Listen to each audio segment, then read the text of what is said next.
Hey, this is Adam. And Matt. And here's what's coming up on this week's CarCast. See how he's crooked there? And right as he goes over a jump, you can actually see the shock shoot out of the side of the car. And so I kind of backed off a little bit at the jump and went back into the gas, and I barely made the landing up there. Jesus That little Christ. bounce you got, because there's no suspension, basically. is what Right, you're so saying. it hopped all the way down there. Yeah, and then Greg gets out and celebrates on the roof, but falls through the windshield. So it looked like he crashed so hard on the landing or something that he smashed the windshield. Yeah. But it was just as It was glued. Listen for free through iTunes, the free Adam Carolla app, or visit acecarcast.com.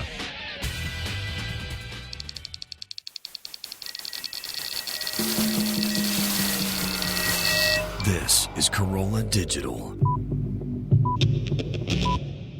Hello, my little Apple Pandowdies. It's me, Allison. Before the show officially starts, I want to say a few things. First of all, I think we have some iTunes comments of the week. Allison wants your iTunes comments. Allison wants them, yes she does. Please leave her some iTunes comments and don't forget to click 5 stars. Gary, before you start reading the comments, I want to tell you that on my way, you know how you always you're up my butt basically about the fact that I sometimes text and drive, and I've gotten a lot better about it. Yes. On my way over here, I saw someone texting on horseback, and then I saw someone texting on a bike. So I think the problem is out of control. Actually, it made me think, how dangerous is texting on horseback? Because actually, you're trusting the horse to not put itself in danger. So as long as the horse is not texting, you're probably okay. The horseback one's okay, but the bike one, that one just seems like a stupid person. The Yeah, car one, you're that putting seemed others the most in danger. The bike thing seemed the most dangerous for the person texting. The horseback thing I don't know, it just seemed incongruous and it bothered me, but it made me think, horseback riding looks fun. Okay, comments. Okay, our first comment comes from Trek Girl ND, and it is called My New Favorite Podcast. I had never heard of Allison before stumbling upon her podcast on iTunes, but I'm so very happy that I gave it a listen. I can't get enough. Allison is funny, charming, and witty, and has instant rapport with her guests. I can't get enough of her.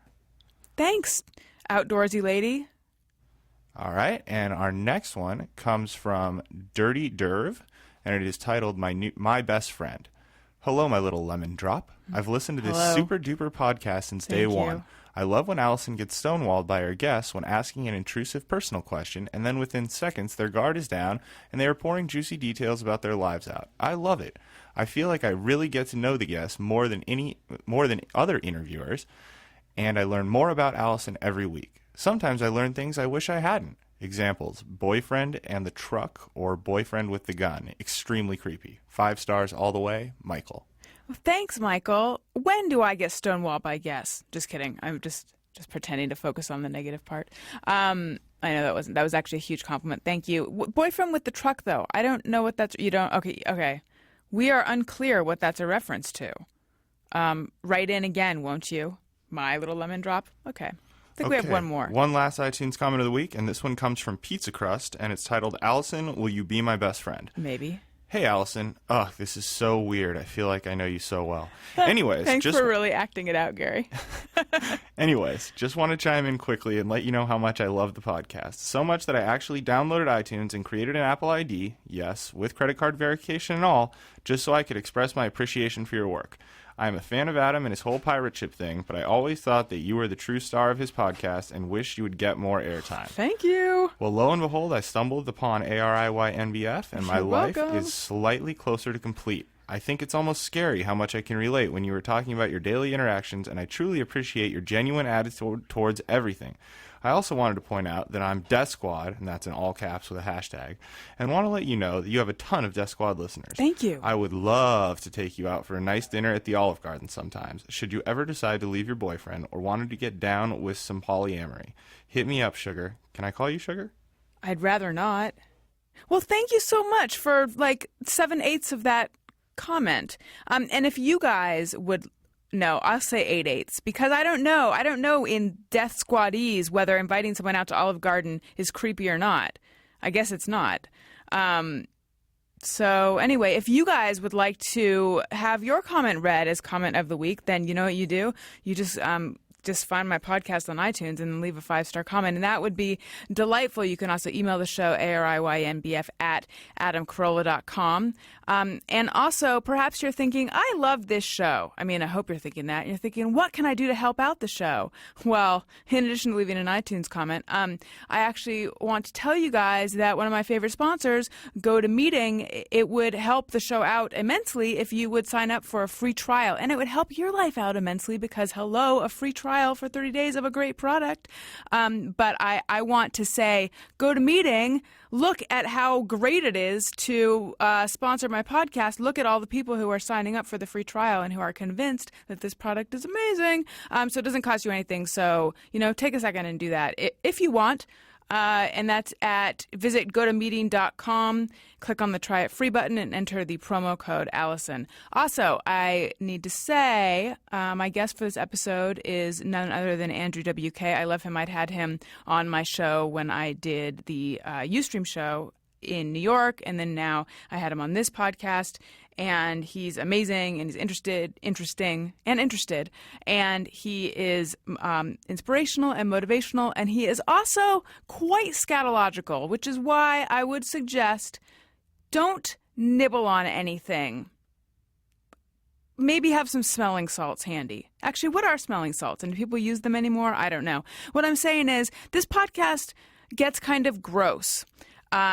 There's moments of it, but weirdly for me, it wasn't till the very end that I dry heaved over something that most people wouldn't even think is disgusting. There's certain types of things that I find gross, and we hit on them at the end, but they're probably the most innocuous. But then there's other stuff we hit on earlier where I was thinking, I feel like we might lose people here, but I hope not. I hope you guys will power through, because I think there's still... It's worth getting past the ugh, if that's your reaction, to some of the stuff, to get to the meat of it at the end. But, do what you want. I'm just saying, be warned, don't be eating while you're listening. Was that a sufficient disclaimer, Gary? You think so? Gary tried to eat something while listening. That was a mistake. But he's still here, and he's able to tell everyone about it, and he's stronger for it. Absolutely, but heed her warning. This is not a bit. Yeah, well, I mean, thank God, because it's not that funny. But this podcast is. And also, if you're going to buy something on Amazon, which you are, why not click through the banner on my website? It helps the show out, and it doesn't cost you anything extra. AlisonRosen.com. Okay, I love you guys, and here's the episode. Alison Rosen. Alison Rosen is your new best friend. Alison, with her good times never end. Alison Rosen, doing the wavy pencil dance again. Alison Rosen, Alison's your new best friend. Hey everyone, hi, hello, it's me, Alison Rosen. Welcome to another episode of Alison Rosen is Your New Best Friend. My guest today is none other than Andrew WK. Hello, Andrew. Hello, Alison. How are you? Welcome to my show, or welcome back to my show, I should say, because when I used to do this show as a streaming video talk show in my living room in Brooklyn, you were one of my guests. I was indeed. And we had a contest with the fans, interactive, to see whose fan, because we both have fairly loyal followings. We had a contest to see whose fans know more about us. Right, I remember Yours that. won. Yeah, well, which is not to discount your fans. No, mine are great. No, not as great as yours, but... Well, thank you. No, but I remember that very well, and congratulations on all that has happened since then. Oh, thank you. And, this is a beautiful facility, and what a beautiful... warehouse. Land, yeah. I mean, I don't know the area. Now I was just thinking maybe I shouldn't announce where it is. Glendale? Oh, we say Glendale. Okay. We don't give these specifics because... Right. You know what? I got recognized at the supermarket yesterday. Wait, Ralph's? That's the one. Okay. Yeah. No. Pavilions, actually. Oh, wow. Now I forget. I don't know. It was someone that wherever it was. Was it one of your relatives or? No. I'm actually, just joking around. It was Gary. I didn't recognize him though, so I thought he was recognizing me. So it was exciting at first. Yeah. No, actually, honestly, yeah, it was. Honestly, it was. Here's the thing. I got out of my car and someone said, "Alison?" And I said, "Yes." And then he's like, "Hi," he went. I instantly kind of knew. I just knew. He kind of instantly went into like, I'm a big fan, blah, blah, blah. And I was like, "Oh, thanks." He's like, "I saw you driving up, so I just waited, and I had to say something, blah, blah, blah." And I thought, okay, he saw me driving up, and then I pulled into a parking spot, and then I was like, what did I do? Because there was a lot of time in between me driving up and getting out and walking in, and I was checking my phone. But what I was thinking, he was, and I was thinking, it's just that weird feeling of someone has been watching me for the last, right, the camera's been on. 5 minutes. A mental camera that belonged to this man's brain. Yeah. Oh, boy. And did I... pick my nose. I mean, I knew that I didn't do anything gross, but just what was I doing? I could have been scratching my face in some weird way. Did he say he was recording you? No. Well, he didn't but tell you he was. But there was a red light. Was he handsome? He, I didn't really notice because he was holding a baby. Right. That doesn't really make sense now that I think about it, though. He introduced me to his daughter, who was named Allison, and I was kind of distracted by all the shininess of a baby named Allison. So, no, wait a minute. So does that mean when he was saying Allison, he was actually just talking to his daughter?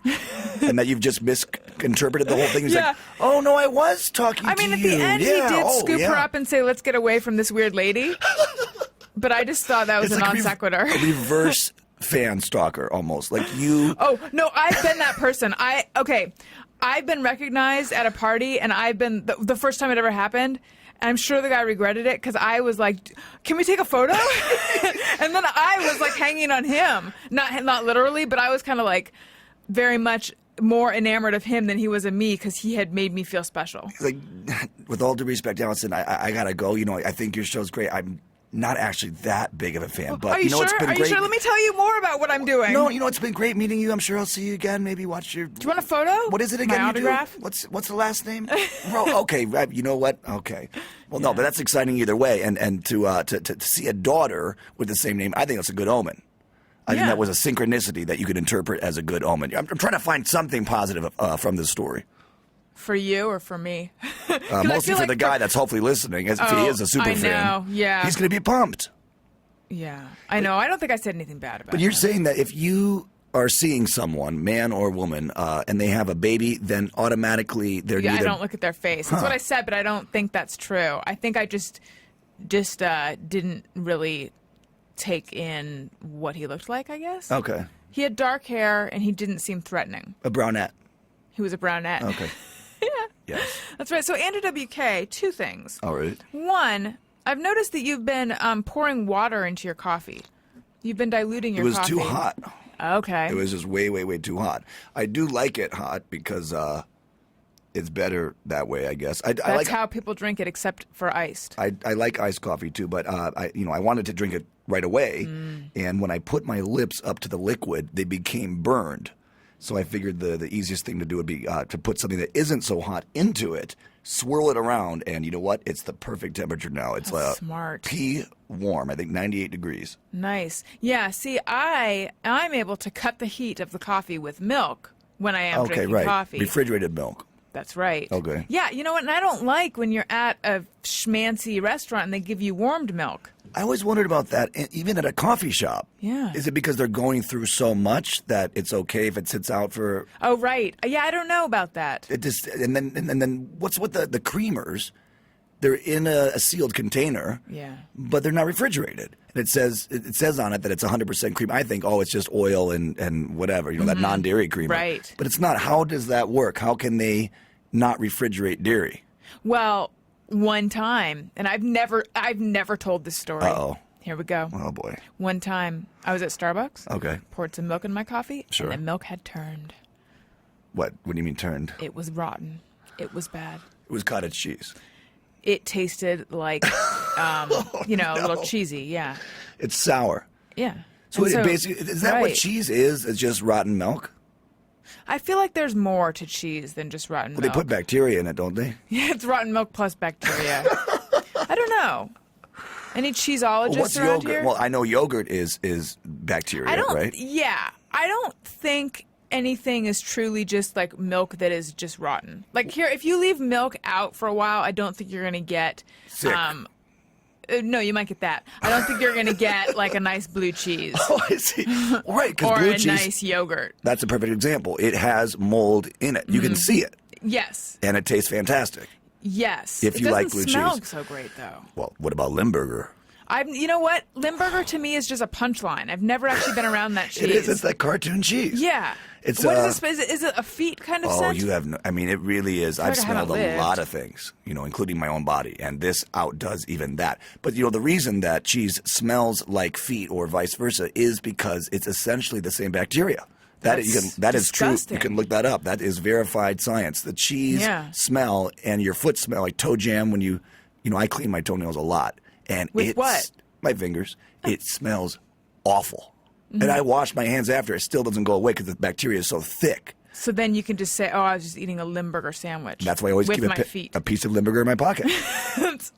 Yep, and they'll smell you coming. Now, are you like me, where you are constantly sniffing things, especially that came from your own body? Well, yes, but I'd say in general, I'm not want to boast. I'll just brag. I'm not going to boast. I'll just brag. Just you do both. I have a very good sense of smell. There, I said it. Okay, this is bragging, No, that was boasting. but okay. You know what? I need like Let give me me just. an I'll example. toot my own horn here. Please. Okay. Please. Blow smoke up your own ass. Do it all. Believe me, I've tried that. The only way it's possible You'd is never with leave the house. rubber tubing, and obviously you have to have lung capacity. But if you gel it or KY, whatever, KY jelly, get it up there, you can do it. It's not a very good feeling, but Right. it burns is the thing. That smoke is hot. That's the thing I've never thought of. Of course, the one most obvious thing is if you're going to blow smoke up your own ass, it's going to burn Yeah. really bad. You need So- like some kind of anal bong situation. well, that's right. You got to filter it through water first. Right. Or use a vaporizer where it's very low level. Did you really hotbox your own butt? Let's move on from that back to the smells. Because Okay. speaking of butt, You were saying that you have a great sense of smell. well, when you asked if I can smell my own body. There have been times, especially when traveling, and I'm not proud of this. This is not boasting. I'm boasting how well I was able to smell it. But I think even if you were 100 yards away from me, you could probably have smelled it. Sometimes I don't bathe. Okay. I'm not proud of this. I was walking through the airport on my way, touring and whatnot. I am a professional partier, international rock and roller. I'm going all over the place. Yeah. I smelled vomit and diarrhea. And, airports, there's a lot of people there. Yeah. There's a lot of bathrooms. There's some international scents happening. That's a very diplomatic way to say that. And I was smelling that vomit smell. Yeah. And it's very particular. It's that sour Right. bile, right? Ugh. And, I figured someone had puked in the bathroom of the airport, which is not uncommon. A lot of people have fear of flying or they get motion sick and things like that. And then the diarrhea, I smell that all the time from whatever, people changing their babies or, Was it a baby diarrhea smell? Because I feel like baby poo has a specific Right. disgusting smell. Like but from less the formula. disgusting. Maybe Right. that's what I That's their don't know what it is. milk diet. Yeah. Yeah. And dog shit has its own smell. It was definitely the smell of human adult diarrhea. Ugh. Okay. So anyway, they were mixing Go together. on. Yeah, and I guess sort of the shocking moment was when I realized that one, the diarrhea was coming from my own ass, and then two, That's like the calls coming from inside the house. it was like a horror movie. And then just when I thought it couldn't get any more terrifying, the vomit smell was from my own face. Oh. I had vomited the night before and I guess didn't remember it.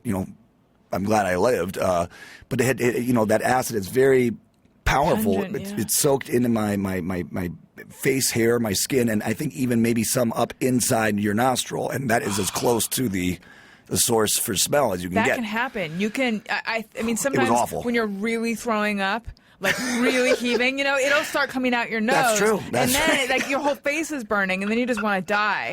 And if you have diarrhea on top of that, you are so fucked because you don't know which end to put where. Have you ever been? Oh no. This is not a drunk thing. This is a being young and sick or thing. food poisoning. Yeah. Food Have you ever poisoning. been sitting on the toilet, throwing up out your butt, and then you have to grab a receptacle to throw up? One time Oh, in the God. aforementioned, what we were talking about England on the Adam Carolla show. You in England, right? That's a great city. I love that sound. It was, but I was sitting on the toilet throwing up into the bathtub, and a whole authentic English breakfast came up. I was like, did I even chew those mushrooms? Untouched, right? The beans in It was one weird. side, the Exactly. roast Like- tomato.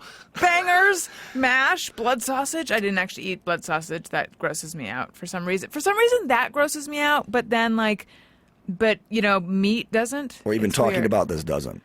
It's weird that doesn't, right? The nice thing about that bathroom in England, again, a great city, but the bathrooms are relatively small. And in most situations, I get a bit irritated by that. You're sitting on the toilet and your knees are bumping against the tub.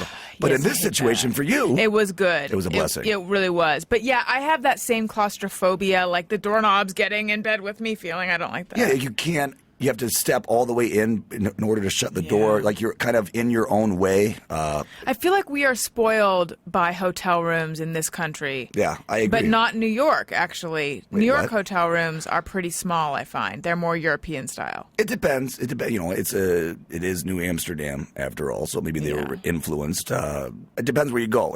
The space is at a premium there. Yes. Here, there's a lot of room. Yes. Almost too much room, which is why I was a little late driving here today. I could have walked to just about every single building in Manhattan without leaving, 3 square miles. So that's, a plus and a minus, a pro and a con. Now, back to this airport barf diarrhea story. yeah. How recently was this? This is about a month ago. But Oh, wow. yeah, my sense of timeline, we were talking about this before we started the show here. I remember very clearly what happened. I think my memory is very, very good. Just like with the smells, I can remember certain smells and place them back to certain, experiences or people or, incidences like this. But I just don't remember exactly when it happened. I know it did happen. I just don't know when. And the vomit thing, the problem was I could not get rid of the smell. And I kept, washing my face. And obviously eventually it went away. But it was embarrassing. That's for sure. Not to anybody else, just to myself. Yeah. But now, how was the diarrhea smell coming from your ass? Because it was just really bad smelling, strong, powerful diarrhea, and there had been a little bit in my pants that I didn't. This is getting sometimes you gamble and lose. You know about this? Oh, yes, I do. I'm a gambler. I love gambles in just about every way, and I am willing at times, especially if you feel bloated and you think. Look, I'm not proud. Thank goodness I'm already married because I certainly am not going to be winning any points with the ladies with this story. But If you are, those are not ladies you want to be around, probably, is That's what what I'd I'm say. talking about. Yeah. Or maybe they are, I don't know, but... My wife loves to hear about me shitting. Really? She'd probably get a kick out of it, I guess. I mean, she smelled it, so I guess, what more is there to experience? I guess eating it.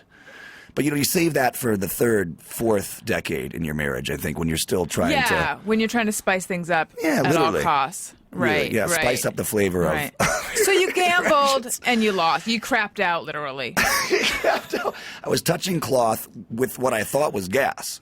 It was packed tight, and I had a choice. I'm either going to shit or get off the pot. And I didn't ever sit on the pot and just wet my pants instead. But I pulled back right at the, you have that, you can tell, right, like, no. Yeah. You're like, shit. Yeah. And I just did. So it was Yeah. fun, though. I enjoyed it in a way. It's good to see how low you can go with something as basic. Everyone's doing it. Well, yeah. One time, and we're going to lose some people here. Oh, no. But you think we're ruining your show? No. You think people are going to start turning off? Like, I can't if listen they're to this. still listening right now, I think they'll stay with us. Right, if they've made This it this is far. it's a demure, Holy cow. coy story Okay. that involves me. I was so sick that I was doing that thing where like I had to run to the bathroom, Right, right. and I was trying to sleep, and I was just it was like awful flu. Can't leave the house. Oh For yeah, real? no, Okay. I could barely even leave the bathroom. But I was Right. so tired and worn out that I wanted to leave the bathroom, and I got into bed and I was like sort of falling asleep thinking it was like I was afraid to fall asleep, but if I let myself fall asleep, I was like, I'm sure that my body will wake me up.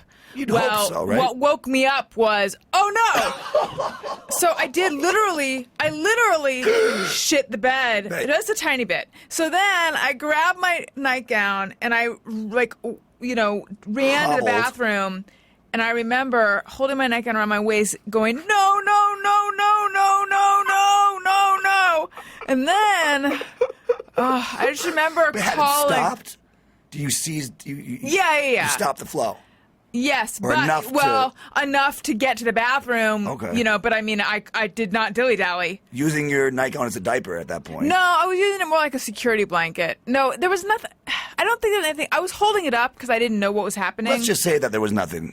Yeah. Save some amount of face. Yeah. No. It You was. can have it was some a amount of clean dignity. run. There you go. But there was a lot of like a fear happening. The sensation was there. Yeah, but it was mostly I can't believe I did that. I Your wasn't body like failed you. you. I wasn't like you. What do you mean you weren't like me? Shitting in the airport and smelling vomit. Okay, well. Sorry.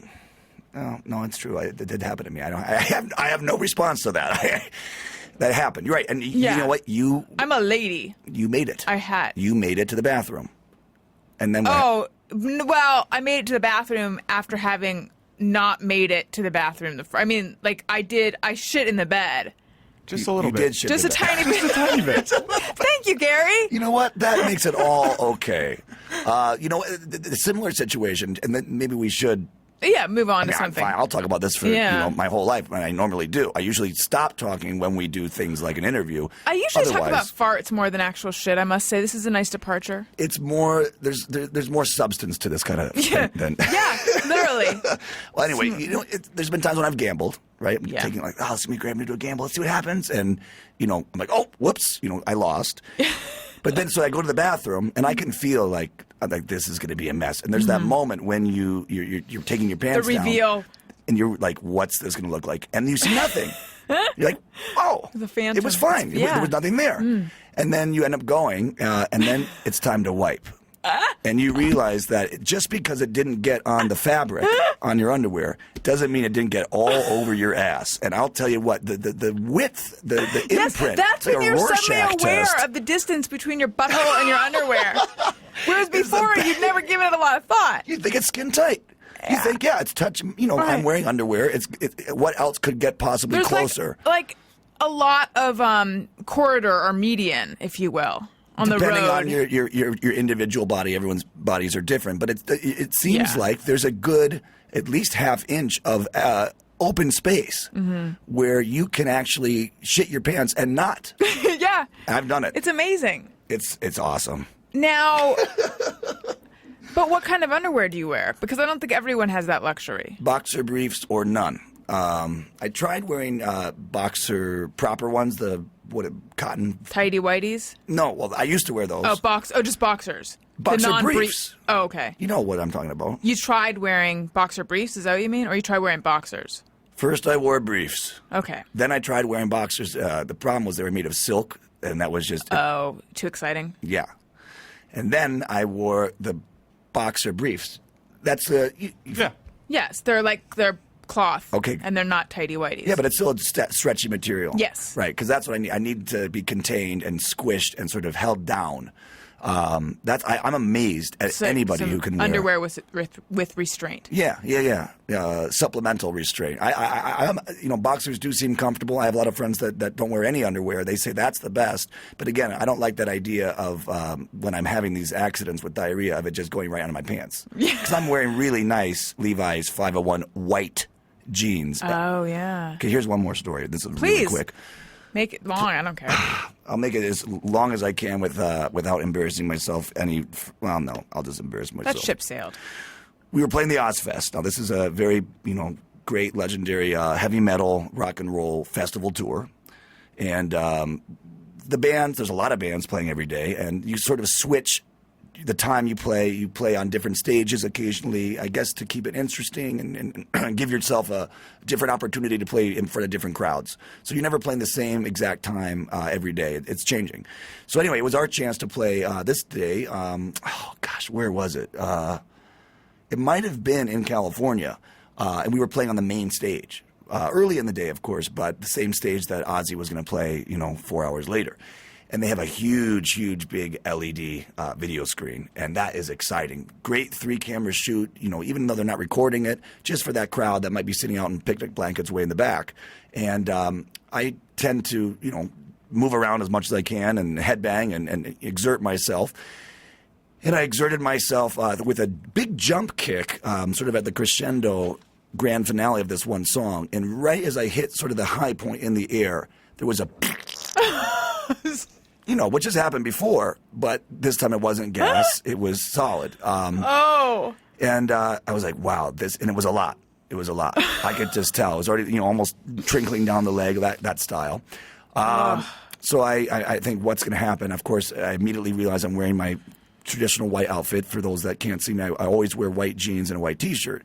So I'm thinking, is this going to show up? I turn, and when, the video screen's behind us, and the cameras are filming, so you're really looking, if you turn around and face the drums at the back of the stage as the singer, you're looking at your own back on a big stage screen. Right. And there was a brown spot. How big? Big. Like, did they notice? Yeah. So. Then what happened? You know what? Because I feel don't like- recall this being in the press, like when Christina Aguilera pissed herself or her self-tanner leaked down her leg. Do you feel like that is I'm starting to. regret? I'm Relive. like regretting that we've talked about. I can't even believe. I just like I'm coming out of a coma or something right now. I just spent the last 10 minutes with you talking about diarrhea. Last 23, actually. Oh boy.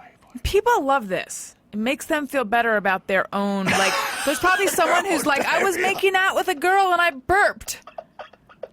People are embarrassed about burping while making out. This is going to make them feel better. All right. Well, that is, that's a nice way to look at it. There's always a silver lining to diarrhea. Yeah. There's something good about it. And hey, I'd rather have that than be constipated. That's what I always tell other people. I go to the bathroom, 8, 9, 10 times a day. And Wait a minute. Yeah, you number 2 that many times a day? Yes. Yes. Wow. Yep. I get a lot of reading done. A lot of work on phone calls and things. I always mute the phone when it's time to flush, or if there's a loud, press mute on there. No, but it's good. The only thing about it, it's a bit boring. All that bathroom time? Yeah, a lot of these stuff, eating to me is very boring unless the food's, extremely good. Bathing, obviously, is boring. Going to the bathroom is boring. It's What excites you? Partying. So all these things to me are sort of like keeping me from having even more fun. Well, wow, Yeah. 8 to 10 times. A lot of questions Well, no, here. there's probably times I've What's gone going more, on with but- your diet? Is there a lot of fiber happening? That's one question. Okay. And then here we can load these questions up, like you and your colon. And then the other question is, I might have already lost. Oh yeah. Now for you, touring, being in public restrooms, is that a problem? No, I like them. I love them. And actually, Do you ever shy away from a toilet? no. Really? Now we're getting more. I haven't talked about this. Diarrhea stories are dime a dozen, but Really? Have you been on all the podcasts talking about your diarrhea? no. I just think it's something that people can relate to. Yeah. Meaning that I've told a few close friends about what I'm about to tell you, and they were genuinely disturbed by it. I like porta potties. I really like them, and I think What? What's Yeah. to like? I get a special gleam in my eye, as they might say.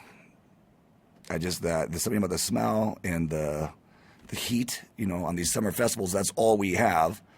There aren't normal bathrooms usually, and I guess maybe because I don't normally at home have a porta potty, although I've considered maybe buying one just for fun to use because there's something. Because you really like it that much. I really like it, like the way I like, Sex? Well, it's a little different because it's a porta potty, but similar. But do you get like a sexual rush from it, or just it feels good to your soul? Everything, yeah. I mean, they're inseparable. Whatever feels good to your soul is obviously connected somehow to sex because you wouldn't be here without it. So, Do you get an erection from them? well, that's the one problem is it's very hard to go to the bathroom if I get too excited about it. So I try to sort of, I'll just spend time in there.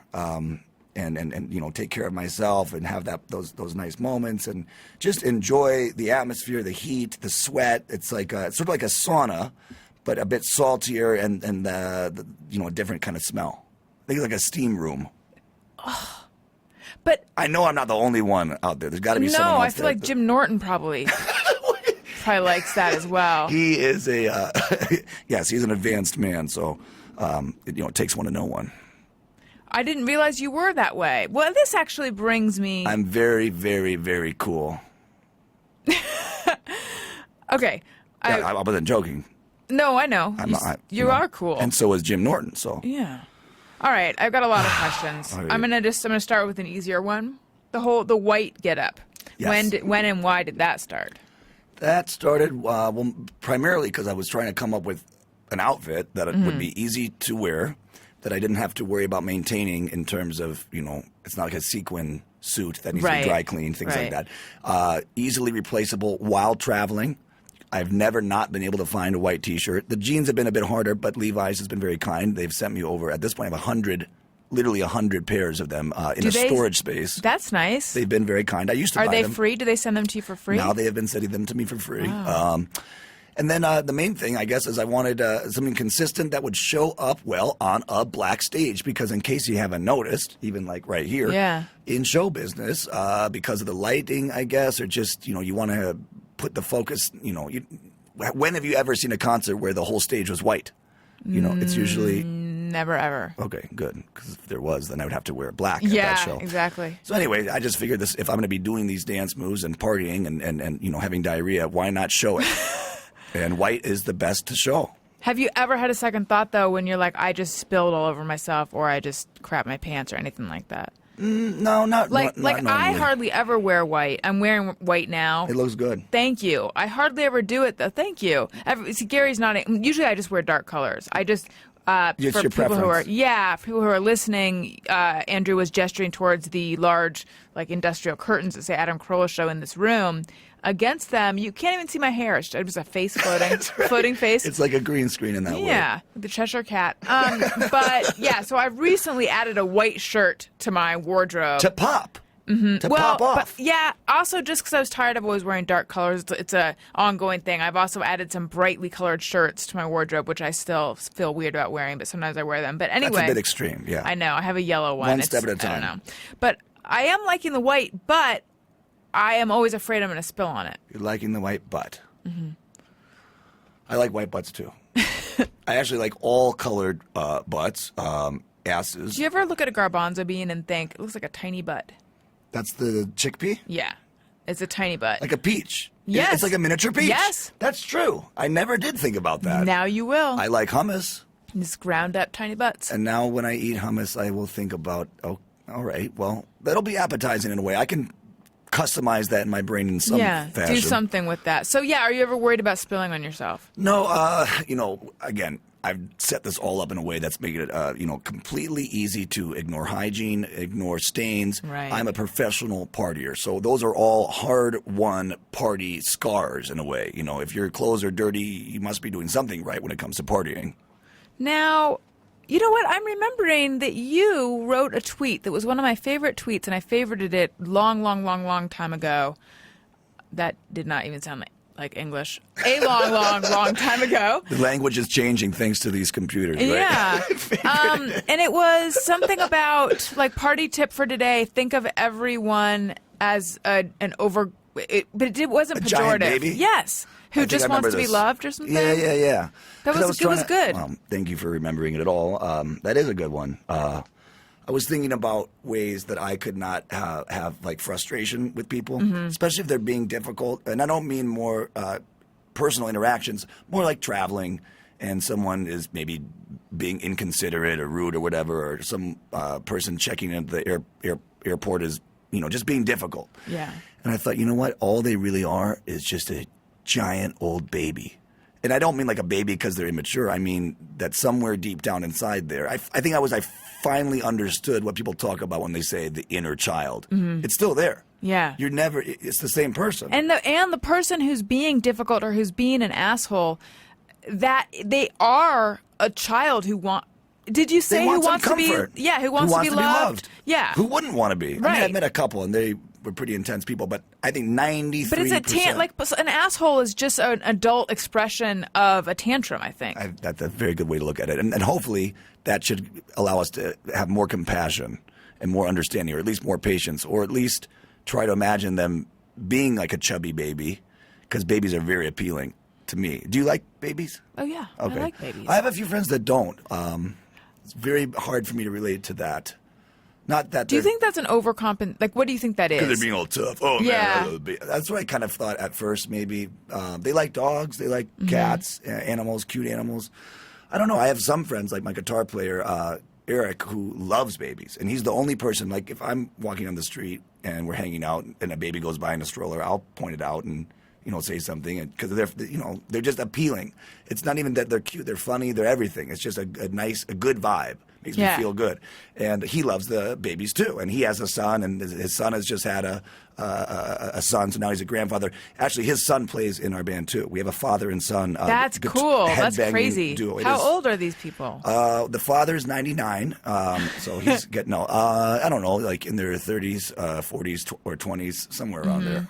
They're definitely alive, so they can't be that old. And then other friends of mine will see a baby, and they'll be like, "Oh, I don't know, what?"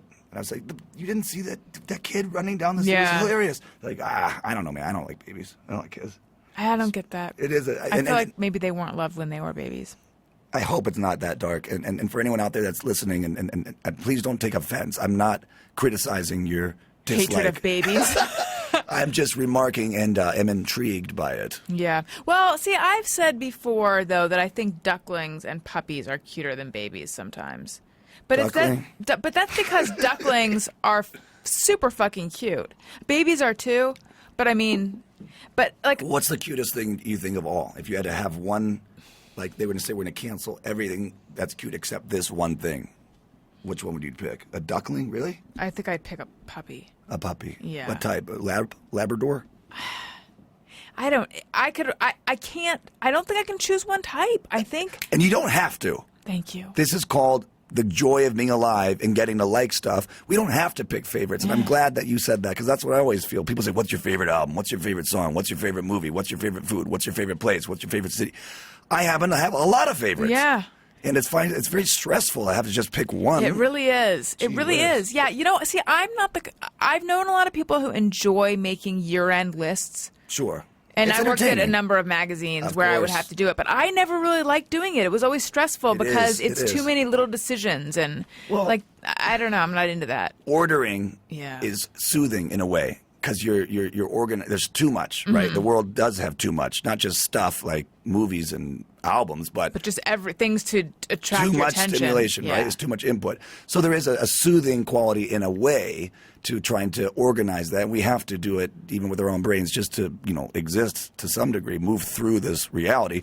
But when it comes to stuff we like fun stuff that's designed for our joy, like entertainment, why would you ever need to do that? Yeah. So I never take them seriously. I think it's nice to be voted number one, by anybody on any list, but it's probably one of the most absurd things in the world. Now, Andrew WK, Yeah.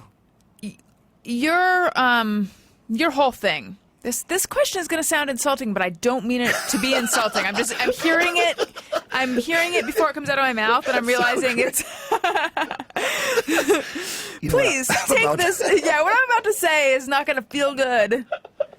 But All right. With that being said, the whole Andrew WK, the public figure, was any part of that ever a parody? And I'll tell you why I'm asking. I did a story about Electroclash when that was like the Larry big thing. T. Yes. I have a good friend of mine. I interviewed WT, what were those girls? Whatever It Takes, Wit. Yes, Yeah, yes. yeah. I interviewed them, and they were talking about sort of thinking of music as art and how they arrived at doing their thing, which was trying to figure out how to best describe what their thing was. Yeah, It was it's techno to a degree, right? Dance music, electronic, coming out of Brooklyn. yeah, it had a moment back in like the early 2000s. Yeah, and who it else was like there? the Fisher Spooner. Yes. Ladytron? Were they Electroclash? Maybe. Was Peaches part of that? Yeah. Okay. Yeah. It's a great scene in terms of it's produced a lot of really good, Right. and lasting talent. But it was these very sort of extreme, almost cartoonish, would you say, versions? Like WIT was whatever it takes, and it was the idea of women who would do whatever it takes to get ahead in a sort of a tongue-in-cheek way, right? I never got to see them play, but Oh. they were very nice to me. One of the women seemed like she was willing to do whatever it took to be with me, and I think that frightened me. Okay. Well, one of them was bisexual. Oh, that's I probably think. what it was. Yeah. But That makes it sense was now. this sort of, I think, if I remember correctly, exaggerated version of femininity. They were kind of, it almost seemed like it had come out of an art school. You could see how someone could write a paper about it. It was this kind of playing with gender roles, gender yeah. stereotypes, etc. Creative stuff. Yes. And they were talking about how they had seen what you had done and that had inspired them. Like, okay, well, Andrew WK is this like uber masculine party god figure. Yes, okay. Now, you see, she did have a crush on me. Yeah. This is amazing. And I never they heard wanted this. to do they wanted to think, what's the female version of that? Well, that's So, I'm flattered. That's all I want to say by that. But that was a surprise to me. First of all, at the time, I didn't even realize that you came out of New York. For some reason, I associated you with Florida. Were you ever in Florida? Well, our band is based there. Okay. And I had moved there once we formed the band, this would be 2000, to start practicing, and Okay. doing everything we did. But I grew up in Michigan, moved to New York at 18, and then by 20 started, doing the Andrew WK. And the band, obviously, it being in Florida, had that effect of making people think we are based there. But Right. we're I based just in figured America. you're like this party guy, long-haired rock guy. But That is correct. That you are that. Yes, You'll yes. shit your pants. I will shit my pants not on purpose. a moment's notice. Yeah. But I'm just wondering, was it ever like a sort of was it ever a deliberate attempt to be the ultimate something or other, or is this just who you are? I guess, I wanted to be having fun and wanted to cheer myself up. Mm-hmm. That's how it started. So I thought about, like, what would a person who would cheer me up, what would he say? What would he think? What would he do right now? How would he treat someone else? How would he treat me? I guess, but I don't know. I just want to party. That's really interesting, though, that you were thinking, like, what would a person who would... So, like, who would you want to meet? Is that kind of what you were thinking? Who would... No. What energy would you want to be around? No, just like I want to be the most amazing person in the whole world. But who wouldn't want to do that, So. I love mediocrity. Well, you're failing in that regard because you are fantastic. Oh, thank you. Mm-hmm. Thank you. Hey, I'm a guy who wants to party, who became very determined to focus on good feelings and just tried to do whatever it took to get to that place. And interpreting it like this is interesting. I don't often think about that, so it's always exciting and thought provoking to see how other people would think about this or whatever. So I appreciate and I do consider it flattering. Oh, good. So thank you. It's It's not insulting at all. Oh, good. I was worried that it would just be annoying because, like, you're just doing what you do, The man. fact that you think at all about anything that I do is, a real sincere compliment. So thank you, Alison. So what you said that you wanted to cheer yourself up. Yes. What were you upset about? I guess being alive, just basic, had no reason to be upset, What I got, Sometimes that is the most upset. that's the thing. And then you get upset about being Yes, upset. because why should I be upset? Because there's I people, don't blah, blah, blah. Yeah. deserve to be upset. Yeah. A lot of anger, a lot of rage, just severe depression, but very active depression that would, make me lash out at the world. And I said, there's got to be a better way to feel than this. And How old were you? About 2.5 when it first started. In terms of what I can remember. Mm-hmm. By 4, But you can remember, seriously, you can remember being small upset little, at that age? Yes. And Wow. but it was also based on fear, just being very threatened by the world. And I've talked to, of course, many friends about this, and some of them have sort of memories like that, and others like, no, man, I don't remember anything. I get that, it's just about how sensitive or tender someone happens to be. So you figure out ways to toughen up or to cheer yourself up. And I noticed that music, dancing, prancing, talking like we're doing now, having some, laughters, just fun, it made me feel better. And so I said, well, maybe that's a sign I should spend more time doing these things. And it became clearer and clearer that staying close to that joy, whatever it is that got it to me, was not only good, but might even be crucial. Mm-hmm. Like I might not make it if I didn't do that. And then to think that I could maybe offer someone else a version of that for themselves and put them in touch with that feeling of joy became my, my mission, my destiny. What happens to you if you're alone for a few days? A lot of masturbation. I eat a bit here and there. I can't think of anything else. But I mean, do you stay in touch with, how much of what we're talking about, that energy that you want to stay around, the joy, how much does that have to do with other people is kind of what I'm asking. I mean, geez, the best thing is... Are you okay on your own? Oh, yeah. I like being alone. I think it's important for everybody to have alone time. I think that's really good. But I also really like being around other people. And if they can make... My goal basically is to be either headbanging so hard that I'm dizzy or laughing so hard that I'm crying. And if both of those can reach such an apex that I then puke or, have diarrhea, that to me is like, how could life ever be any better? Laughing till you puke or headbanging till you shit your pants. This is my life. See, now you're just the guy that I want to be around, because I think I would just be like, oh, no, I just shit my pants and I just puked.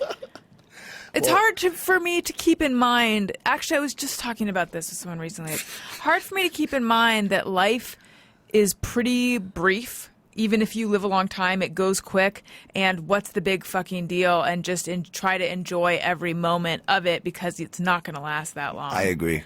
But it's hard. And then what I was saying was it was my boyfriend, actually, when we were talking about this. I was saying that it's hard. I have moments of realizing that, but it's hard for me to keep that in my head. It's okay. And that's what I think, you're doing right now by having this show, and that what we're talking about. As long as we believe that, even if we don't always feel it, because that's the thing when you start to be hard on yourself. Yeah. You're like, I should be having more fun. Life's awesome. But sometimes it just doesn't feel that way.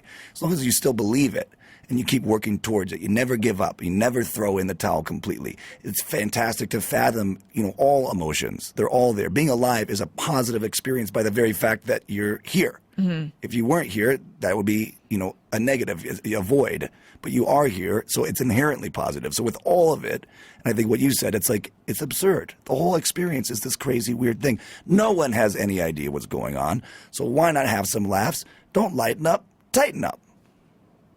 Wait, what does that mean? That's a Richard Pryor quote from the Live on the Sunset Strip. Do you know that recording? Sort of.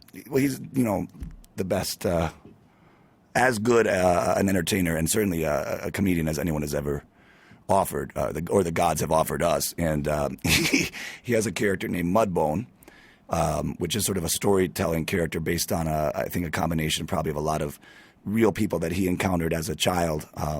He was around a lot of intense situations and unusual atmospheres and definitely vibrant characters. And he was sort of having this Mudbone character talk about Richard Pryor. And the boy was a nice boy. Problem was, he got some money, and he went all the way crazy. So I said, well, have some fun.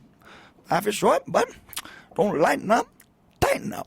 It's, one of the greatest, not only comedy albums or even recordings, it's one of the greatest things any human has ever done. How could you pick something, number one and have Richard Pryor not be number one? Yeah. So that's, again, one of the best things that anyone has ever done. And if you haven't heard Live on the Sunset Strip, I would highly recommend it. I'm noticing your tattoos. Oh, yes. They are blue lines. Well, they're meant to be black. You know what happens with tattoos. I wanted them to stay black, but they're black lines that are bluish now. Yeah. Old sailor tattoos. Yeah. The old men, it always goes blue. I don't know why that is. So what are they, though? Oh, they're just lines. Okay. Yeah, I have, this one I did myself first with a sewing machine needle and, India ink. That's like the easy way to do a tattoo. It's like a homemade prison tattoo. Yes, that is. But it's very straight. But not as good as they would be able to do probably in prison. And then I did a few other ones and sort of got distracted and just left them. And then I got some professional ones, so you can see how much better quality that is. Yes, it is. And then this one got a staph infection. Ooh. Kesha did that one. The singer Kesha did the one that got the staph infection. Yes. And then it wasn't her fault, though. And then I did a few others over here. But they don't mean anything. They have no... other than nothing, and then that's, of course, the paradox. Mm-hmm. So, because you must be answering that question all the time, though. What do those mean? Well, people say, most people think they're like markers, like Sharpie, like Yeah. accidentally drew on myself. But they are real tattoos. I like him too because it kind of is like having a tattoo without having a tattoo. Yeah, you're not wed to any image or anything. Grandmothers never make comments. I don't think they even see them. But if I had a big, like I wanted originally to get a big, I don't know, like a skeleton or a Tweety bird or Taz or something cool. But just went with the lines thinking there was something about it that was more, I don't know, felt more like true to myself. Mm-hmm. So I guess it's an expression of wanting to have no expression. So what were you like when you were younger? I feel like we got a glimpse of you 2.5 and 4. Yeah, I wasn't as old as I am now. Right, right. What else?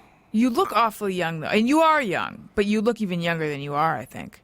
Well, I'm 33. I think I look about 32 and a half. Yeah. But I did just turn 33, so. Oh, happy birthday. Well, thank you very much.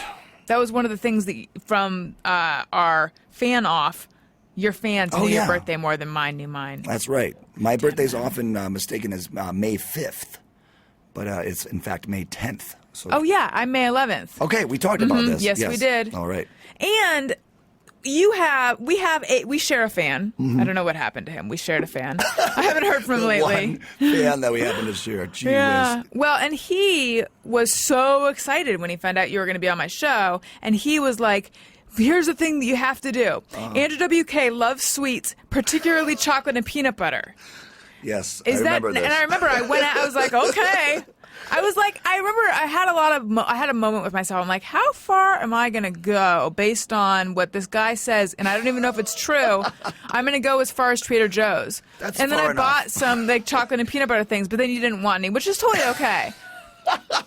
But is that something you're into? I, like many people, I do enjoy the flavor and texture combination of smooth, salty peanut butter and rich, sweet milk chocolate. And also, your voice is so deep and like radio perfect. And I don't remember this from last time, although I'm sure you had a great voice then. But has your voice become even silkier now that you're half a year older? Yeah, there's puberty, and I had again, I'm not proud of this, a bit of a late start, but whatever the vocal cords dropped or your testicle, something happened. Your vocal cords descended? Yeah, and I now have a very low voice. It's a baritone. Imagine a world where someone has a voice like this. Hello, how are you? Because this is the way I was talking probably when we were on the at your house. Yeah. Yes, and since then it went back down and dropped into this voice. I just talk different ways to, Depending. Yeah, just make up different voices and stuff. And did we meet on Red Eye? Do you remember? Yes, of course. We did the show together? Yeah. Okay. That's how you then invited me to. Yes, that would make sense. Well, I know that you do it a lot, and I know that I do it a lot, and I know that I had your email address and you came on my show, but I just couldn't put the pieces together exactly. Our first meeting, and people were very excited even going into that when they announced who was going to be on the next show, and I think people had picked up almost before we did that we were destined to be together. That's so nice. On a show. Yeah, not physically. Right, Because right, we're both, yeah. committed to Other people. And this is what they call sexual tension. I've always wondered about this, if it actually can happen on... I feel like this is just tension. All right, No, I'm just kidding. It's very sexual. It's very sexual, like you in a porta potty. Do you still do Red Eye? Yeah, I was just on there. Oh. 2 days ago, or no, I guess it was the Thursday, Friday. Yeah, it was the Thursday, so a week ago tomorrow. A week in the past, once tomorrow comes. And when people hear this, though, it'll be a little bit later than that. I did it recently. Let's put it that way. Yeah, it's always a blast. I like it. My big reason for wanting to go, on Red Eye and Fox News was to see what the heck was going on in that building. Yes. I wanted to get an inside scoop at News Corp. And then one of the first times I went, there was a guy in the lobby signing up at the security desk trying to get through. They wouldn't let him through. He said, something about this guy looks really familiar. I know I had seen him on TV. I didn't think he was a reporter. First I thought it might have been Dick Cheney. I'm like, there's no way. Could have been Secret Service. It was Karl Rove. Wow. And just to be that close. And they wouldn't let him through? I could have touched his earlobe. Yeah. You know what I mean? And I didn't think about it. Right. But it looked a bit greasy or whatever. He probably wouldn't have appreciated that. No. Yes, it's weird. It's weird. Having been in and out of Fox News quite a bit myself, it's weird the conservative luminaries you'll just bump into down there. Yeah, they're just chilling. Right. They're just hanging out. He was very nice. That's probably the most striking part. That's how they do it. I'm just kidding. No, I remember meeting Ann Coulter. Yes, in and the she's green from, room. She's Michigan, University of Michigan. Okay. Well, I mean, I'm not like a huge Ann Coulter fan. That's sort of an understatement. But she's so fucking nice and personable in person that I was like, you know what? Maybe I'm wrong about her. But you thought that was she was doing it to like mess with you? No, not at all. I think she's Genuinely nice. Yeah, I think she's genuinely nice. I don't like her politics, but I think I you think know when that's just she's a show. I think a lot Yeah. of these people are like Bill O'Reilly, for example, one of the best TV entertainers that there's ever been, and you can tell because he has people on specifically that don't agree with him. Why? Because it makes a great show, Right. And and he's also quite tall, so he's been lurking around the back. And I always want to ask for their autograph, but I feel like they're not going to like me or they're going to think I'm trying to mess with them. So I just soak it in and let it affect my soul like as much as possible, just the whole atmosphere. Did you know? I remember being in the red eye green room, Yes. or room having my makeup done, and there was a woman who was she was heating up a washcloth in the microwave because Bill was about to walk in, and he likes to have a warm towel, a warm wet towel when he comes in. Bill is the best. Bill is so funny. I can think about, mostly just think of his face, and I just crack up. Oh, can you get a little closer to the microphone? yeah, there. We want to Sorry about hear that. all the gravel and Okay. wisdom. It seems too loud sometimes. Maybe my headphones are too loud here. Just turn those Turn down. that down. Okay. Okay, yeah, that's better. Is that too loud now? No, it's perfect. For Okay. us, it's perfect. Good. So wait, where are you on the map politically? Oh, I'm a human boy. I don't like things that are binary. So left, right, black, white, good, bad, happy, sad, fat, thin. That's when things get really boring. So I float, fly, flutter, flip, flop, and party. So are you like pear-shaped? Hopefully, but only in the mental capacity. I think my brain went pear-shaped probably when I moved to New York City. But that was a choice I made and a trade that was worth making because, as you can see, I've been partying since then. So obviously, it was the right decision to sign up for that. How many nights a week do you party? 9. No, really though. I had to outdo the Beatles with that. So, yeah. All right, Andy WK, you've been dodging a lot of questions. No, I'm I'm trying to not. figure out which one. Okay, here's the one I really want to know though. When you were, I really am curious if you will answer. When you were younger, what were you like? It's pretzel. I know you were younger when you were younger, but I mean, did you know you wanted to do music? well, I liked music a lot. And music, sorry. It's okay. Now I have a dry mouth, of course. That's the one thing about pretzels I can't I stand. know. What It's- is that about that? There's no oil in them or something. Yeah. It's okay. I learned piano at a young enough age, 4 or 5 years old, so that it was almost like reading or riding a bike or learning to, pleasure yourself, things like that, things that you will do for the rest of your life, whether or not they're a business or you make money or something. So I was interested in, all kinds of stuff like anybody. Wanted to be a fireman at one point, got very serious about being going into space travel.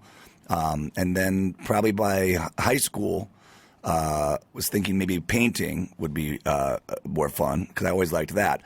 And I always played music and played in bands and recorded music, but the idea that it would become somehow the centerpiece of my existence never really occurred to me, and I still don't think of it that way. I think it's a great tool.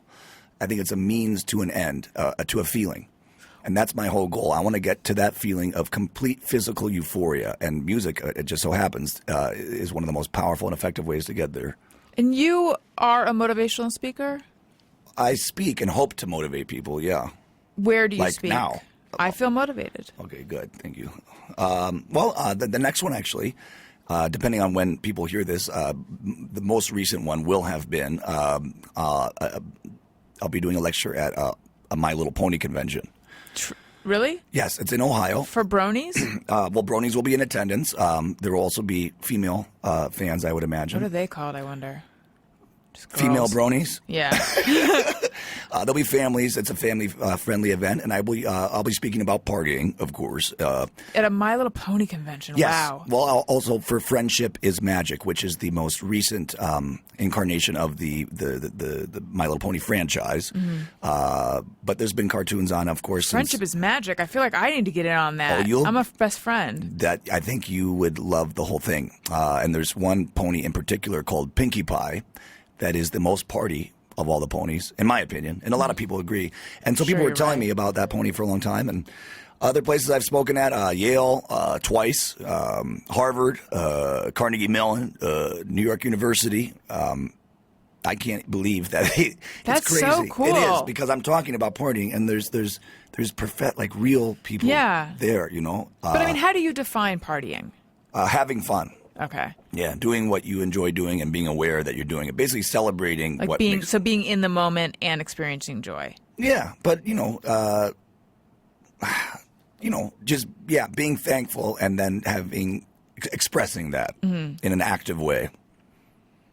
Yeah, it's very simple. That's the problem. It's so simple. It seems like it's got to have more to do, but there's really not much to do except to have fun. Are there philosophers or artists or other people that are your heroes or that you are you feel like are also doing this party thing? Oh, well, I'd like everyone on the face of the earth to be doing it. There's certainly, I feel like now from when I first started. Excuse me. Pardon me. Are you okay? Did a pretzel repeat on you? Repeat? It cracks me up when people say that. Is that another way of saying it because it's rude to say belch or something? I don't know. I feel like I've heard old people say that. Gary, have you never heard that? Gary's just a young definitely thing. not. Repeat. Yeah, like, oh yeah, that burrito's repeating on me. Pretty sure it's a colloquialism for when you eat something and then you burp it up. Okay, well, that is, I guess, a polite way. It's just so cryptic and bizarre that it's almost more confusing and almost more repulsive that just, it sort of has a more grotesque ring to it. Speaking of things that are grotesque, brown nosing is actually more descriptive and disgusting than ass kissing. Don't you think? Right, yeah, and yet because there's shit on your face. And yet brown nosing is the it is an awful image. Like family friendly. You can say that on any You're channel right. where you can't say ass kissing. They won't bleep brown nosing, but they should. And of all places, for there to be fecal matter on your nose is the worst. It's going to stink like shit. Yes. It's so weird that Literally. is okay. Yeah, I don't understand either. But as far as an activity, for those out there that do it, you have earned my respect because it must smell just awful, right? Yeah. With the porta potties, we always have, there's the blue water solution and air fresheners and things like that. Are those enemies of your party? No, I like all that stuff. That all kind of, makes it that unique blend of conflicting odors and stuff. But there are people out there, and I've met them and talked to them, who do eat shit, and I do want to try it someday. I just figured, why not have that under your belt along with everything else? Not the shit under your belt, but that experience under your belt. Well, I want to try heroin one day. Okay. But I don't think I'm going to do it realistically ever. But maybe right before, if you're, God forbid, I hope you don't 80 or 90. ever. Yes, that's kind of what I've always decided. Like if it's not going to go well for me, if it's the end of my life, if I'm not really risking anything other than a good time, then maybe then I'll do it. I would. Actually, I have a feeling that's when they kind of give it to you. Not street heroin, no, you're but right. the good opioid, shit. Right? Yeah. Right. Some pharmaceutical. That's a good attitude either way. I'm not telling anyone to do or not do anything, but it's a nice way to approach the world that we might as well have as much experience while we're here. Mm-hmm. So you're going to eat shit one day. Yes. I would like to try that. But you're not going to do it anytime soon. Is that what you're saying? I mean, not like in the next 2 days or anything. 3, 4, 5. Have you looked into it? What do people say it's like? I believe coprophagia is the term for it. Yes, it is. Yeah. Well, there's people that do it for pleasure. Coprophilia, I guess, would be that. Which I think is a specific fetish. But I think there's other people that have done it more for the. Again, to see how far they can push themselves. The reports that I've read, including for some people that I really, really respect, they said it was so beyond much worse than they ever even imagined it would be. Yeah, I can see that. That it was like burning. That's what I thought was so striking. It wasn't the flavor that was so bad. It wasn't the texture. I mean, all those things are bad. But the way the feeling of it, the way it reacted on their mouth, I think your body is sending every signal. Your brain is telling you in every way it can, don't do this. Don't stop eating this. So that's got to be like a lot of fun to try at least once. I feel like my brain is sending a lot of signals right now, and it's happening for the listeners too. So for the people that are still here, thank you Yeah, thanks. for making it this far. For real, seriously.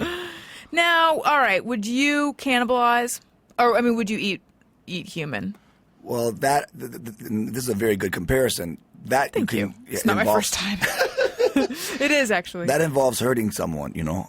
The good thing about the shit is already going to get thrown away anyway. You're right. So you might as well. It's like using every part of the animal. You should use every part of your own, you know. But I think there's. I guess, yeah. When I think about it, like, is there any situation where it didn't involve hurting someone? I guess if they died naturally, except that you wouldn't want to eat the flesh of someone who died naturally because they were sick. Well, I've eaten, of course, like many people, my own mucus, my own saliva, my own urine, hangnails, scabs, things like that. You've had your own urine? Again, I'm working my way up to what I think is the most intense one, which is the shit. So the urine one seemed like that wasn't so bad. And actually, if you drink a lot of water, it tasted good. It was sweet. You wouldn't really? I swear. I would imagine it would be like acidic and disgusting. It was, well, I think if I hadn't drunk a lot of water. Oh. But you know, and people do this professionally. That's how I was inspired by these amazing performers in, you know, the adult business. And it's usually clear when they do it. You know, if you eat like 10 multivitamins and don't drink any water, it's going to be really brown or whatever. But it was sweet. It really, really tasted good. And, you know, again, this is working your way up, you know, to that ultimate eating. Well, how does your wife feel about all this? She just thinks I'm, you know, it's like, wow, whatever he's talking about now, you know. Is she into all this crazy experience? She's a little more normal? Well, not to say you're not normal. No, you know, everyone has their own things they're interested in doing, and I'm, you know, on my own journey like anyone else, and you know, we don't really talk about stuff like that. Yeah. I mean, we do, but she's just, you know, it's like, I'm trying to think of a good example. I mean, you, like how long have you been with your boyfriend? Like a year and a half. Oh, okay. Well, so we've been together a little longer, but. You've been together quite a bit longer, right? How long have you guys been together? I think since 2004 or 5. So, yeah, you know, 7 years almost. 7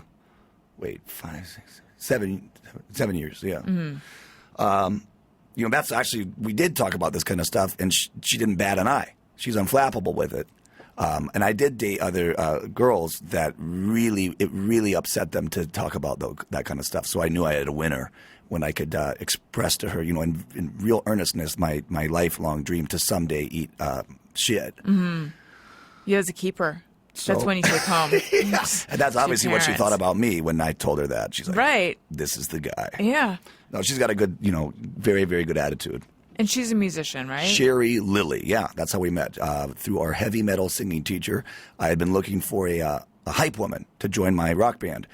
But, and this is with all due respect to all women, it was very hard to find a girl that would, you know, headbang and throw down and go fucking hardcore on stage.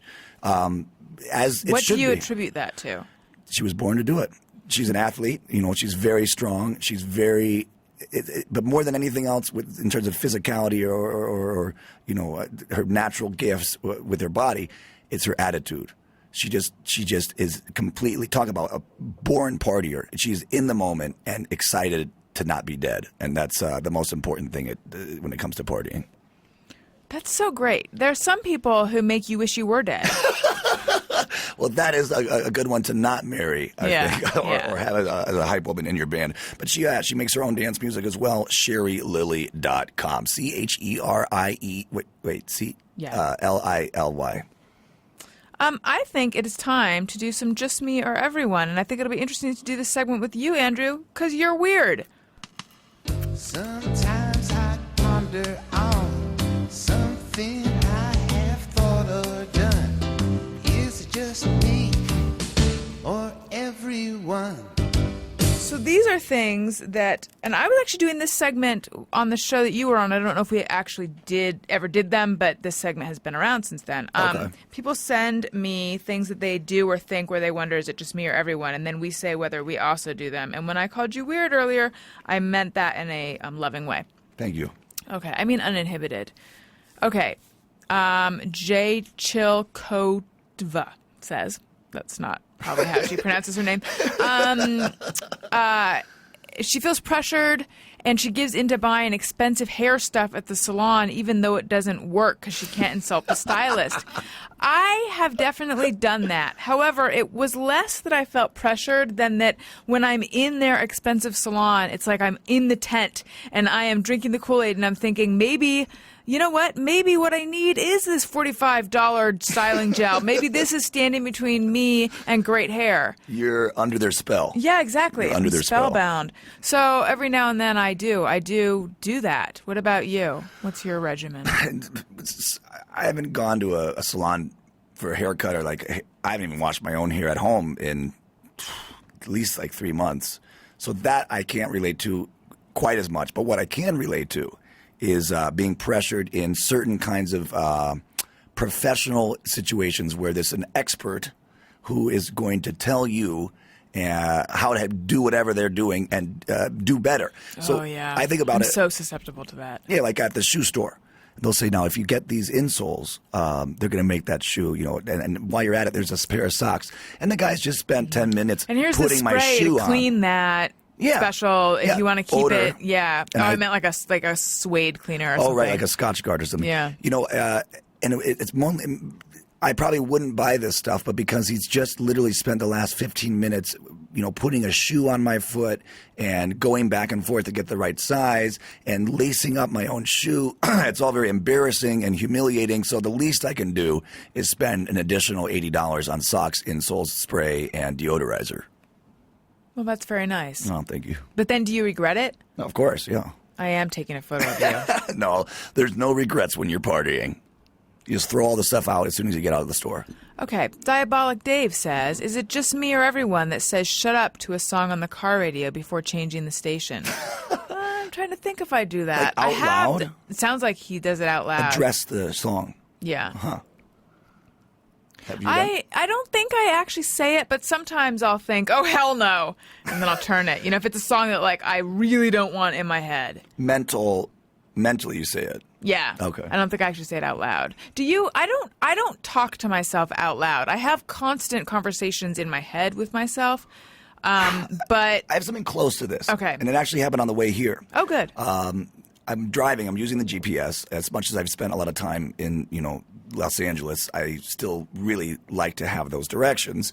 And I missed one turn because it wasn't clear which street they were indicating. Anyone that's used a GPS has had this happen, especially if there's a lot of forks in the road. And I missed the turn.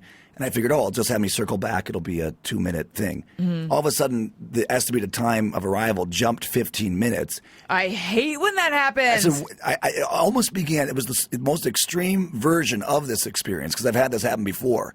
But it sent me all the way back on the highway and then onto another highway. And I said out loud to the GPS, you've got to be fucking kidding me. And there wasn't anyone else in the car. And I felt really satisfied when I said it. It made me feel better.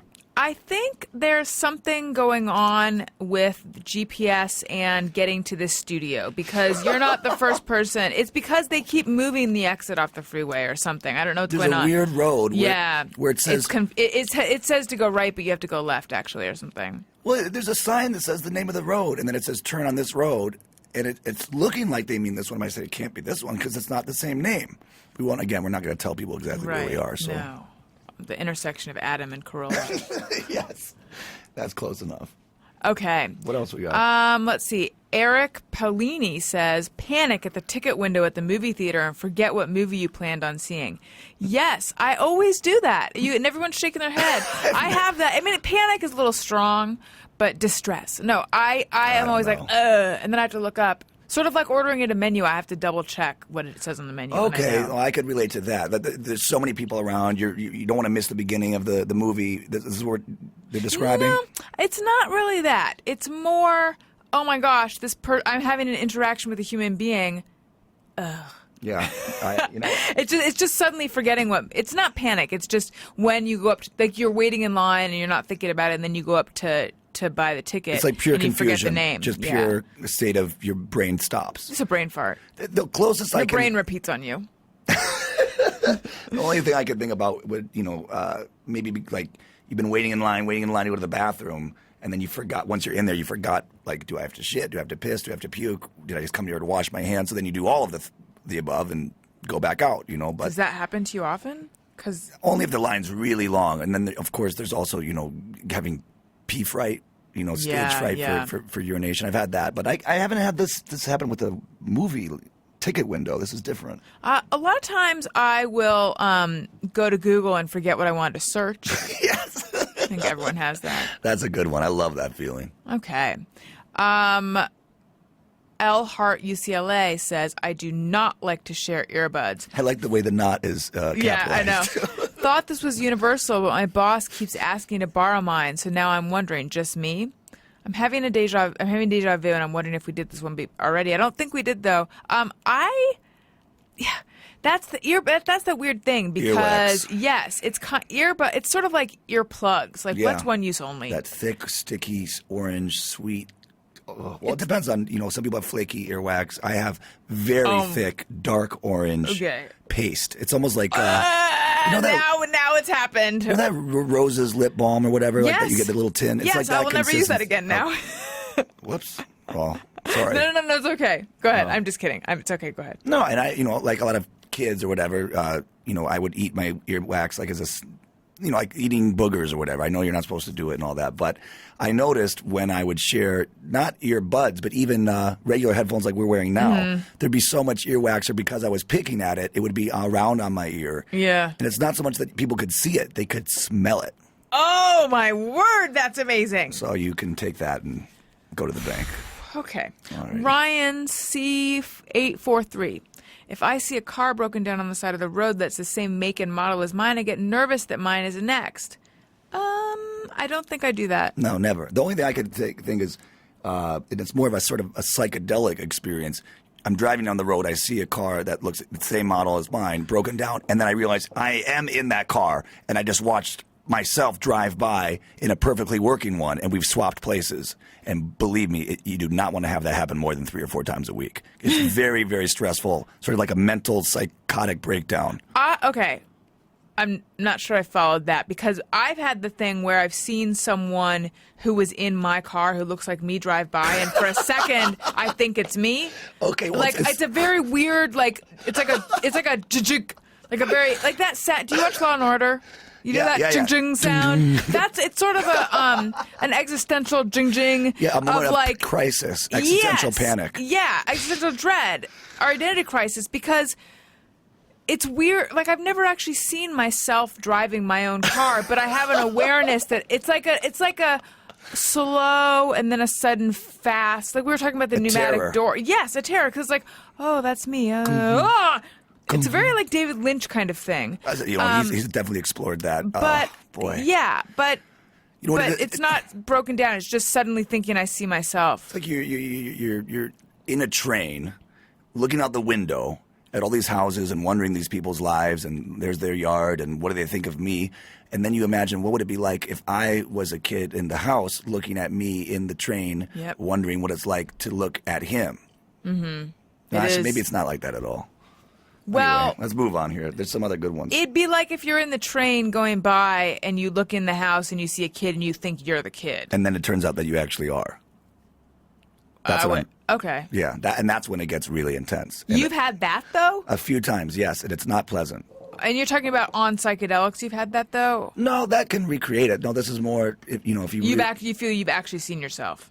No, it's hard to explain. It's, again, like you're walking down the street and you see someone that looks like you, and then you realize that you actually are them, and then you've flipped, and then you never go back, and you think, oh, well, that couldn't have happened. It seems like a dream. And most of the time, when I've had that happen, it was a dream. But I've had it happen like once or twice, like a deja vu feeling. It's almost like a deja vu. That's the best way the flavor of it is like deja vu. But are you suggesting that you've actually switched places with someone else and that person was yourself? No, I don't think that's probably that doesn't seem scientifically possible, but that's what appeared to happen to my brain. Yeah. Yes, so it might as well have happened, but I don't know that that's actually what happened. I think I was in some kind of deluded state thinking I was the other person, and I didn't realize that I wasn't, so that seemed like I switched. You know what I mean? Sort of. With deja vu, I've had days where like almost everything in sort of a set amount of time feels deja vu-ish. It's an amazing feeling, right? It's weird, and I read that it's there is I've read. Oh. I read something. Yeah, I did. With the words. There is an explanation for it. I don't know if it's true or not, but what it said was that when you're having that feeling, it's because things are like getting stored in your Brain? long-term memory Okay. before your short-term memory or something. Like it's actually like it's an actual sort of a it's some kind of misfiring. Right. So that it's like maybe circumventing the short-term memory so that your brain it's accessing a long-term memory feeling. Right. You're having an experience that feels like a memory Yes. instead of a memory that feels like an experience. Yes. Well, that is a very very good way profound. to look at it, and that I think is, if it can be not too stressful, a really wonderful sensation. Mm-hmm. If it's not frightening, Right. Well, it's sort of like doing a drug in that all of a sudden it's the same reality, but you're perceiving it differently. Yeah, it all counts. It's all real life. So, do you see something on there that you would like to say, whether it's just you? The lint. Okay. Shuey2100 says, I have an intense feeling of satisfaction when I clean out the lint trap of a dryer. You too? I love that. I do too. You know what I love about it? I'm always a little bit surprised and pleased when it kind of clumps together. So easily. Yes. Is that static? Yeah, it must be, right? I don't know. It's like somehow it's just like a big, especially if you put your new towels in the dryer. Well, anything new, right? Yeah. Because it needs to. So much lint. Yeah, right. And it's In an exciting way. It's a nice, soft feeling. Yeah. I think it's a vacuum, so it's getting compacted onto that screen. But what I really like, of course, at home with my parents, we had one washer and dryer. That's when my mom taught me how to do it, and it's very important. If you don't, it can catch on fire. So there was I didn't know. Oh, yeah. You see, he knows. Yeah, okay. If you don't clean the lint, eventually it will I burn do. up. Okay, good. But I didn't know that It's a safety risking. hazard. Yeah, It's okay. safety. But what I love now, living in an apartment building. And, other people's lint. Oh, I like it. The hair and hate it. You don't like other people's lint. No, I loved cleaning the lint tray when I had a washer and dryer in my house. And Your own. now that there's 15 other dirty people who, It's whatever, clean I know lint, them all. though. Like It's been washed. That's the beauty of I it. understand, but it just seems. Well, I also feel a little bit like I'm being assaulted because there are huge signs that say "clean the lint thing" after you're done, and I always do. So I'm just kind of frustrated and feel like I shouldn't be touching this foreign lint. No, that's true. If they're being inconsiderate, that is. Yeah, why don't they? Because they're like, he'll clean it. I don't need to do it. The next guy will do it. That's what they're thinking, jerks. But I'm glad that they don't do it because then I get to handle it and feel it. And I know there's dead skin cells in there. I know there's probably bacteria, but it's all been washed and heated. Mm-hmm. So it's sterile, or as sterile as you can get. Versus picking it out of someone's belly button or whatever. So I think that's as good as you can get in life. That reminds me of something. So I had, Gary, I haven't talked about the fact that I had surgery in so long. It used to be almost a drinking game. You'll enjoy this because you're into bodily things. Sure. I had to have some cysts removed. Okay. I have endometriosis, and so I had some ovarian cysts that I had to have removed. Sorry to hear that. It's okay. I'm totally okay. But even my boyfriend suggested that I talk less about this because even he, who loves me, would get a little bit like, ugh, with the discussion of cysts. It wasn't the surgery specifically, it was this idea of a cyst. Actually, talking to him privately, fine about it, but on the show, starting up the show, it was like there's a lot of cyst talk. Okay, now here's another question. Is it because he's embarrassed of what his friends or family will say, why does your girlfriend keep talking about cysts? Or is it that it makes he doesn't like to hear it? Is it because of is he thinking you're embarrassing yourself? I don't know. I think it's just the idea, like picturing a cyst, like the idea of cysts is kind of icky to him. They weren't. It's not like they were cysts that had teeth and hair in them. Just had some dried blood. Is that come possible? on. Yeah, dermoid cysts. There can be all sorts. Oh yeah, look They how develop teeth. Gary's asking me, please, not to go there. Wait. I did just get a chill. I really did. You know that. Look up dermoid cyst. What is? I feel like I've heard about a growth where it can begin to develop features that are not normally associated with just a lump, like hair. That's a dermoid cyst. But teeth? Yep. Again, it happened. This chill. It's like a. It's so gross. It's like a feverish, like a hot It's almost flash. like a Twilight Zone. Just look it up. It's called I love dermoid that. cyst. No, I yeah. love that feeling, though. That's not what I had though. Because it's hard. You can, see a dead body or, all kinds of horror movies and stuff. But then there's this very particular thing that isn't necessarily like violent or gory. And it just it's uncanny. That's what it is. To me, that is that Twilight Zone-y kind of Uncanny. like, why do I feel creeped out and why am I getting chills from watching this? There isn't anything violent or gory. But so anyway, but what I was going to say, so I'd had this surgery in December, and so then this podcast started in February, and I'd say like the first 5 years were 100% cyst talk. I'm exaggerating, but it was almost a drinking game. So I haven't mentioned it in a really long time. So here's what I'll say though: it was laparoscopic, which means that the incisions were just like 4 little cuts. Advanced small surgery. Yes. Right. But one of them they put in the belly button. They say they're concealing the scar. But, so I've got like 3 little scars and one in my belly button. But, you mentioned belly button lint, and that's why I bring it up. I was afraid to touch the inside of my belly button for months and months and months and months. Because there's a cut there. Yes. Right? That makes sense. You got to heal. Yeah. Okay. But I mean, a long time after it healed. But just recently, I have been able to touch my belly button. How much lint was in there at this point? Oh, my God. I'm just kidding. No. I'm just kidding. Some. Well, I would imagine. I mean, how much could but I build take up? showers and stuff. Oh, you do? I do. I'm one of those okay. people who showers. Like, I've done it. It's I boring as hell. That's all. I mean, I found Showering ways. is? When I was younger, I could make it more entertaining by doing different things in there. But these days, it's just all I think about is everything else I could be doing that would be more fun than this. But don't you ever just want to wash your hair?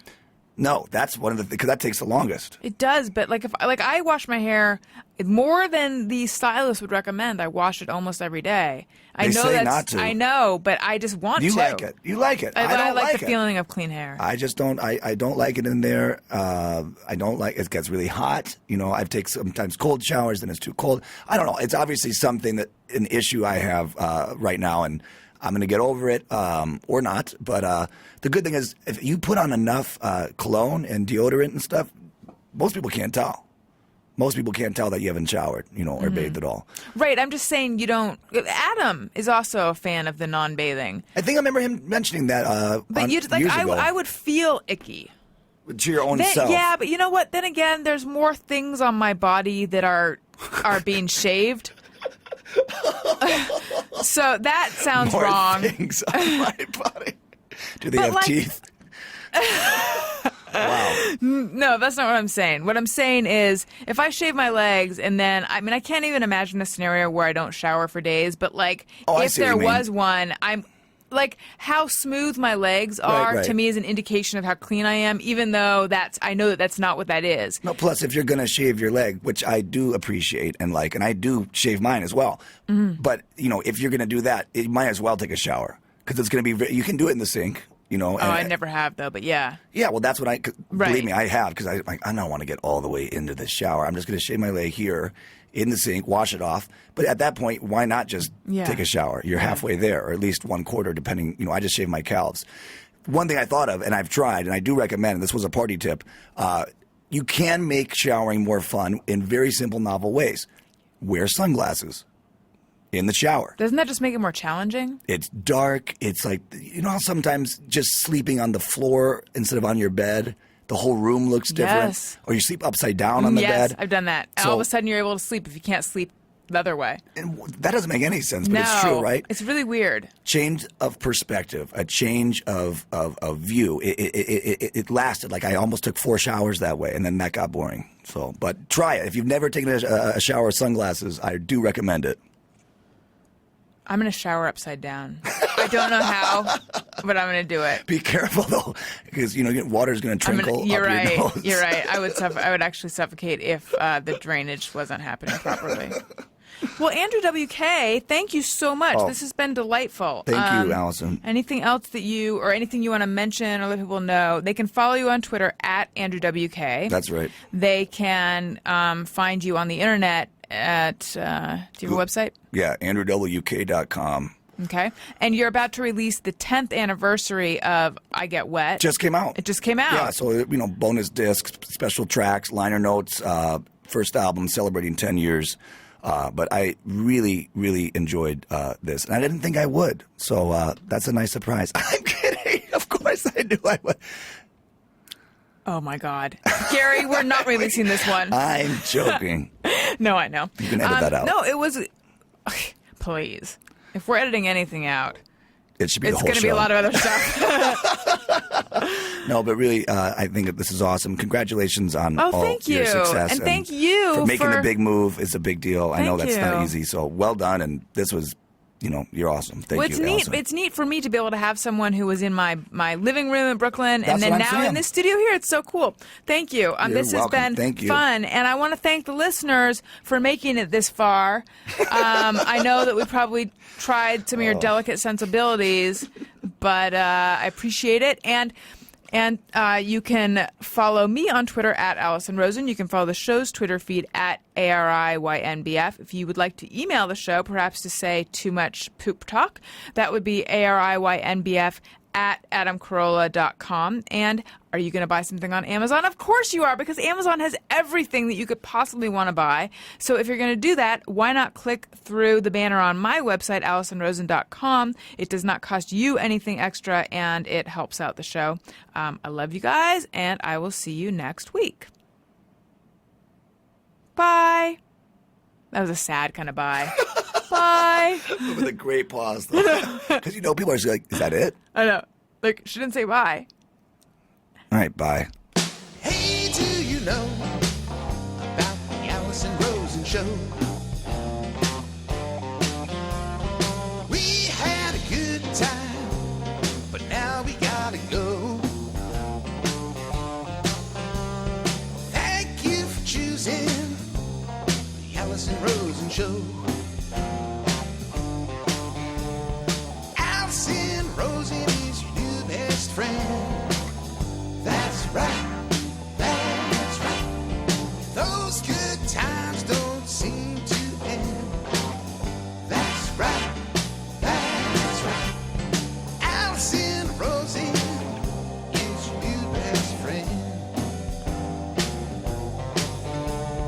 Hey, do you know about the Alison Rosen show? We had a good time, but now it's time to go. Hope to see you next time for the Alison Rosen show.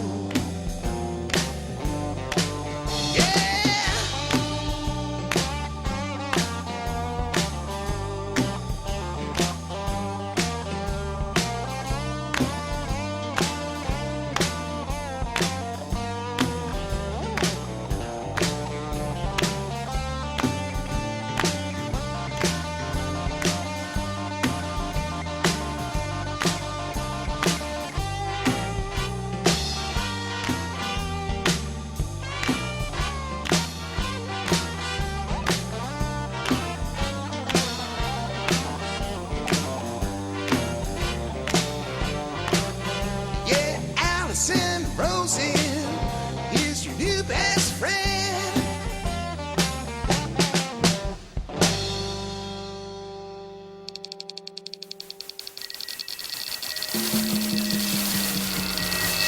This is Corolla Digital.